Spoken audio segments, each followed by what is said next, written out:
ഈ നൂഹിൻ്റെ ഏറ്റവും അടുത്ത സുഹൃത്താണല്ലോ അല്ലേ? ഞാൻ ഏറ്റവും അടുത്ത സുഹൃത്താണ്. നൂറ് നാട്ടിനൊക്കെ എങ്ങനെയാണ്? അടിപൊളിയാണ്. എല്ലാവരും നല്ല ബന്ധമാണ്. എല്ലാവരും അതിലൊന്നും അങ്ങനെ ഒരു വ്യത്യാസമില്ല.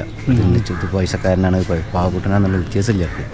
എല്ലാവരും നല്ല അടിപൊളി ബന്ധമാണ്. ഇപ്പോൾ പോയിട്ട് കുറേ ആയോ? പോയിട്ടിപ്പോൾ ഈ പോക്ക് വന്നിട്ട് പോയിട്ടിപ്പോൾ 3 മാസമായിട്ടുള്ളൂ. 3 മാസമായിട്ട് 2 മാസമായി. ഇപ്പോൾ ഇതിൽ അവിടെ നടക്കുന്ന ടൈം വെച്ച് നോക്കാൻ 2 മാസമായി ജോലി കയറിയിട്ട്. അതല്ലേ? ജോലി കയറിയിട്ട് പോയിട്ട് 3 മാസമായി.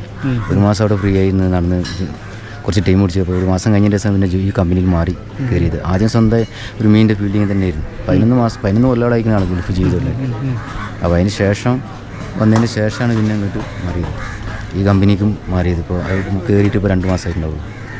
കുടുംബത്തിൻ്റെ ഒരു അത്താണിയായിരുന്നു. അത്താണിയാണ്. 3 പെൺകുട്ടികളാണ്. മൂപ്പർക്ക് 3 പെൺകുട്ടികളാണ്. 3 പെൺകുട്ടികൾ. 13 വയസ്സ് മൂത്ത പെൺകുട്ടിക്ക്, 11 വയസ്സ് രണ്ടാമത്തെ പെൺകുട്ടിക്ക്, 9 വയസ്സ് മൂന്നാമത്തെ പെൺകുട്ടിക്ക് അല്ലേ? ശരി. വൈഫിന് വേറെ എന്തെങ്കിലും ജോലി ചെയ്യുന്നില്ല. പാവപ്പെട്ടൊരു ടീമാണ്. മൂപ്പരന്നെയായിരുന്നു ആശ്രയം അല്ലേ? ഇപ്പോൾ ഇവിടെ നാട്ടിലൊക്കെ വരുമ്പോഴൊക്കെ എങ്ങനെയായിരുന്നു നിങ്ങളായിട്ടൊക്കെ കൂടി? നമ്മളുടെ ഏറ്റവും കൂടുതൽ തന്നെയായിട്ട് നടക്കൽ നാട്ടിൽ വന്നു കഴിഞ്ഞാൽ മറ്റുള്ളവരെ കാണുമ്പോൾ എന്ത് ചെയ്തെന്നുള്ളതിലും. പക്ഷേ എൻ്റെ കൂടാണ് കാര്യം ഏത് ടീം ഉണ്ടായാലും. അത് രാത്രി ഒരു 9 മണി വരെ എൻ്റെ കൂടെ ഉണ്ടാവില്ല. അത് ഞങ്ങൾ കടപ്പുറത്ത് കുറേ ഇരിക്കും. അങ്ങനെ ആയിട്ട് ഞങ്ങൾ ഇതിൽ 9 മണി കഴിഞ്ഞതിന് ശേഷം ഒരാൾ വരേക്ക് വരുള്ളൂ. വരേക്ക് പോകും. 9 മണിക്ക് ശേഷം ഞങ്ങൾ അങ്ങോട്ട് പിരിയിലാണ്. അത്ര നേരം രാത്രി ഒരു വൈകുന്നേരം ഒരു 6-7 മണിയാകുമ്പോൾ നേരെ കടപ്പുറത്ത് വന്നിരിക്കും. കുറേ കഥ പറഞ്ഞിരിക്കും. അതിന് ഒരു 9 മണിക്ക് ശേഷം പിരിയും. എപ്പോഴാണിത് മൂപ്പര് ഭാര്യ ഇവരെ അറിഞ്ഞത്? അതായത് ഇന്നലെ വെളുപ്പിനെ അറിഞ്ഞത്. കുട്ടികളൊക്കെ കുട്ടികൾ ഇപ്പോൾ പറഞ്ഞിട്ടുണ്ടാവുള്ളൂ. കുട്ടികളൊക്കെ ഇന്നലെ ഒന്നും കുട്ടികൾ അറിയിച്ചിട്ടില്ലായിരുന്നു. കുട്ടികളെ ഇപ്പോൾ അറിഞ്ഞിട്ടുണ്ടാവും. ഈ ആൾക്കാരൊക്കെ കണ്ടപ്പോൾ ഇതിൽ കുട്ടികളെ അറിഞ്ഞിട്ടുണ്ടാവും അല്ലേ? ശരി. ഇപ്പോൾ എപ്പോഴും എത്താന്നുള്ളത് ബസ്സിലെത്തിയിട്ടുണ്ട്. ഇവിടെ എത്തുമ്പോൾ എങ്ങനെയായാലും 2:30-3 മണിയാവും ഇവിടെ എത്തുമ്പോൾ. എന്നാണ് നമുക്ക് കിട്ടിയ റിസൾട്ട്. ഇപ്പോൾ ഒരു ഷോക്കായി പോയില്ലേ? വളരെ ഷോക്കാണ്. നമ്മളൊക്കെ ഒരു ഭാഗം പോയിന്ന് മാത്രം. പ്രത്യേകിച്ച് എൻ്റെയൊക്കെ ഒരു ഭാഗം പോയി. വേറെ ഒരു ഇതില്ല. ചെറുപ്പം തൊട്ടുള്ള ഭയങ്കര ബന്ധം. ഞങ്ങൾ തമ്മിൽ ഭയങ്കര എന്ന് വെച്ച് കഴിഞ്ഞാൽ മുറിക്കാൻ പറ്റാത്ത ബന്ധമാണ്. എൻ്റെ കാര്യത്തിൽ, അവൻ്റെ കുടുംബകാര്യത്തിൽ ഞാനും എൻ്റെ കുടുംബകാര്യത്തിൽ അവനും ഇടപെടലുണ്ട്.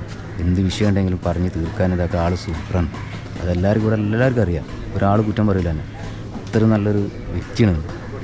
എന്ത് കാര്യത്തിൽ സ്നേഹിതന്മാർക്കായാലും എന്ത് കാര്യത്തിലും ഇറങ്ങാനും ഇതാക്കാനും കാര്യങ്ങൾ ചെയ്യാനൊക്കെ അത്ര മിടുക്കനാണ്. അതിപ്പോൾ അവിടെ സംഭവിച്ച അങ്ങനെ തന്നെയല്ലോ. അവനക്ക് ഇതിന് രക്ഷപ്പെട്ടിരുന്നു.